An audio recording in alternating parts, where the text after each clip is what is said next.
প্রেয়সীরা কখনো কুৎসিত হয় না। এ একটা কথা শোনার পর চোখ দিয়ে যে কখন জল চলে এসেছে নিজেও জানি না। নিজের অজান্তে অনেক বেশি কষ্ট পেয়েছি তার একটা কথা।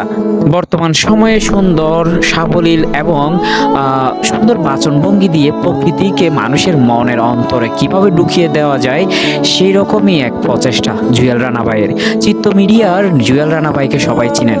সম্প্রতি এক ইন্টারভিউতে গিয়েছেন, যে ইন্টারভিউটা হচ্ছে আরজে কিবরিয়া শোতে, যেখানে আরজে কিবরিয়ার সাথে নিজের এক্সপেরিয়েন্স, নিজের বিভিন্ন বিষয় শেয়ার করতে গিয়ে তার বাস্তব জীবনের কিছু কথা সত্যি চোখে জল এনে দিয়েছে। একজন মানুষ যিনি আনন্দ দেন, প্রকৃতির সান্নিধ্যে যিনি আনন্দ খুঁজেন, সেই মানুষের জীবনে যে কত বড় কষ্ট, কত বড় কষ্টের পাহাড় বয়ে বেড়াতে হয় তা সেই শো না দেখলে বুঝতাম না।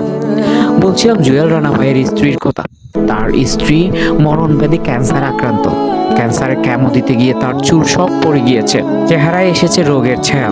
এমন সময় হয়তো মনের ভিতর প্রশ্ন জেগেছে ওনার স্ত্রীর, আমার প্রিয়তম স্বামী আমাকে ছেড়ে চলে যাবে না তো? সেই স্বামী এমন এক কথায় অভয় দিয়েছেন তার স্ত্রীকে। তিনি একটা বাক্য বললেন, যে বাক্য হৃদয়কে মোচড়ে দিয়েছে, প্রেয়সীরা কখনো কুৎসিত হয় না। এই একটা কথা কত যে নিশ্চিন্ত, মানে একজন মানুষকে কতটা নিশ্চিন্ত এবং কতটা আনন্দ দেয় সেটা যারা ভালোবাসে তারা জানে। আচ্ছা, ভালোবাসলে সেই মানুষের পাশে সব সময় থাকার অঙ্গীকার আজকের দিনে এটা অত্যন্ত জরুরি। জুয়েল রানা ভাই শুধু সুন্দর মনের একজন মানুষ নয়, তিনি সুন্দর, তিনি সাবলীল।